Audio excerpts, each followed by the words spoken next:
What's up, everybody? Welcome to another music class. Know Nothing Music. Steven is my name. 30 lessons in 30 days. How's it going out there in internetter land?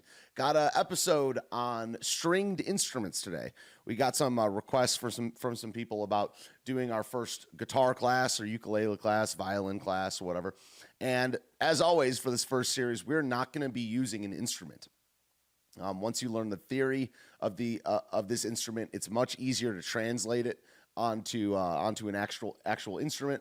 So I drew a picture of a guitar, of a hand, and what is called a chord box. So let's get into it. If you, of course, just like the other classes, if you're sitting at a piano and you want to follow along, that's fine. If you have a guitar in your hand, that's totally fine today. But you know what I'm going to try to do with today's class is I'm going to try to make it apply to any necked stringed instrument.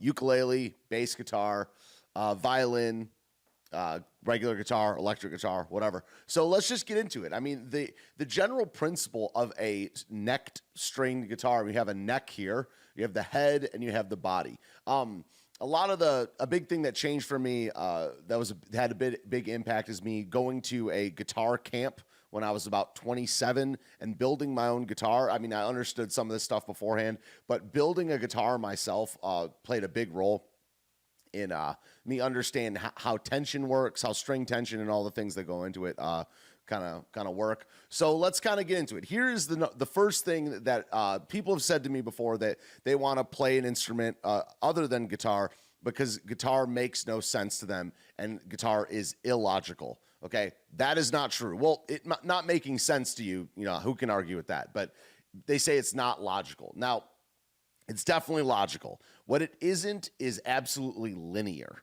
And there's a lot of other instruments that are way less logical and way less linear. So if we're talking about pitch here, talk about pitch, high to low, okay?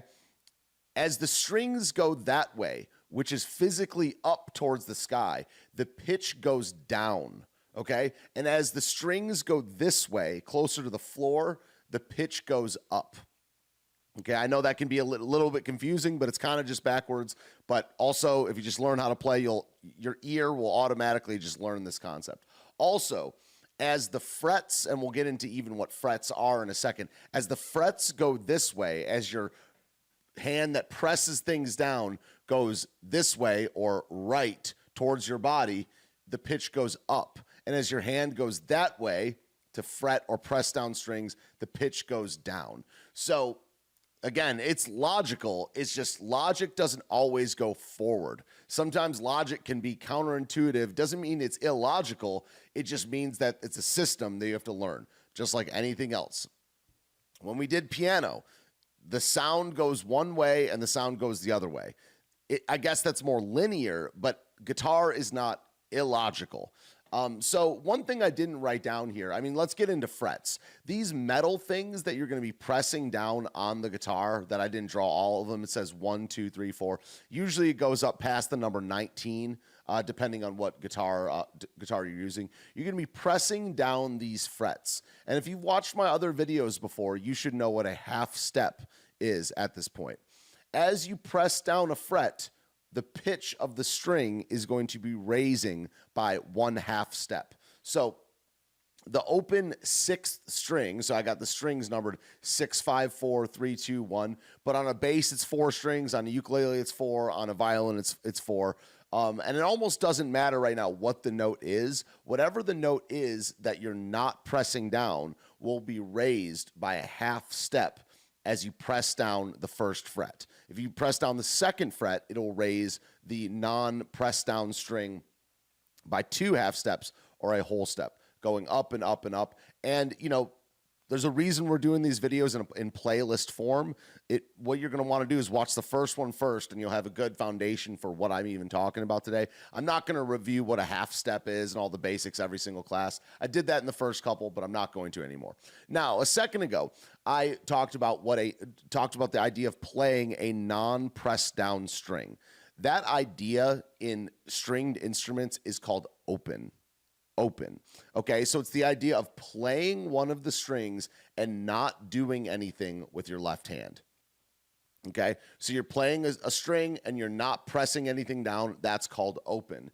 And we'll get into that in a second when we talk about what a chord box is. Those O's right there stand for open, a non-fretted, non-pressed down note. Okay, so we have our guitar construction over here. We have the head and we have the tuners over here. You're going to use these tuners to tune the strings. And today it's a stringed instrument class, not a guitar class. We'll do another video on how to tune your guitar, what standard tuning is, and why, in my belief, no one should be playing left-handed. Just a quick thought on that. I am left-handed. I play a right-handed guitar. Right-handed guitars go left. It's complicated. But anyway, let's get into it.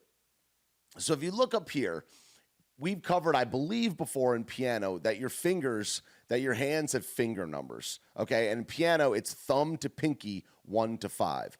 In guitar, it's only your left hand that necessarily has, not necessarily, that your left hand is the one that has finger numbers. So as always, I drew a little terrible drawing of a hand up here, and your finger numbers are numbered 1 to 4, pointer to pinky.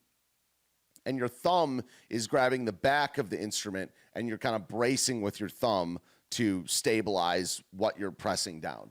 So just to review real fast, the 3 numbers that we just discussed. Okay, we have your fret number, but actually open is below 1. You have open 1, 2, 3, 4, and so on. Just remember that open is, as far as pitch, below 1. Okay, you have your fret number, starts from open to 19 or whatever. You have your string number, which is 1 to 6, thin to thick. Or in other words, the first string is the thinnest string or the highest pitch, up to 6, which is the thickest string and the lowest pitch. 1 to 6, thin to thick. Sorry about that. 1 to 6, thin to thick. Finger numbers are 1 to 4, pointer to pinky, and fret numbers are 0 to 19. But the 0 is actually an O. It's O for open. Open to 19. And usually in the first couple years of class, we're not going to be going too far past like the 5th or 6th fret. And like most things can and will be played from the open to the 5th fret. So why am I discussing these numbers right here? The reason I'm doing that is because these 3 numbers are going to go into how to read a chord box. This right here is a chord box. Now, and if you look at the numbers over here, I'm going to show you the representation. I'm going to review those numbers one more time and show you how they work on a chord box. If we have string numbers 1 to 6, thin to thick, down here, these lines that go vertical are 1 to 6, thin to thick. So, cool. Sorry, I meant to have my guitar just to show you. This is a ukulele. But it's like you're looking at the stringed instrument like this.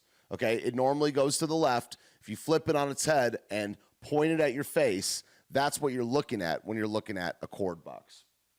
So, 1 to 6, thin to thick is the strings right here. And if you look at the horizontal lines, we have open to 3, 4, 5, 6, 19. Now, we'll get into a different class when you start to go up the neck of the guitar. Usually the frets that you're shown are through like fret 4 or 5 on a chord box. Now, one thing I forgot to cover earlier that to do with guitar construction is this double thick line right here, same thing right here, is called the nut. If you have a guitar with you, you'll see a piece of plastic that kind of anchors the strings that is before the first fret. Okay, so you're in a way like the nut is the thing that makes the open string sound like a note. So we have our nut, we have our first, second, third, fourth, and so on fret.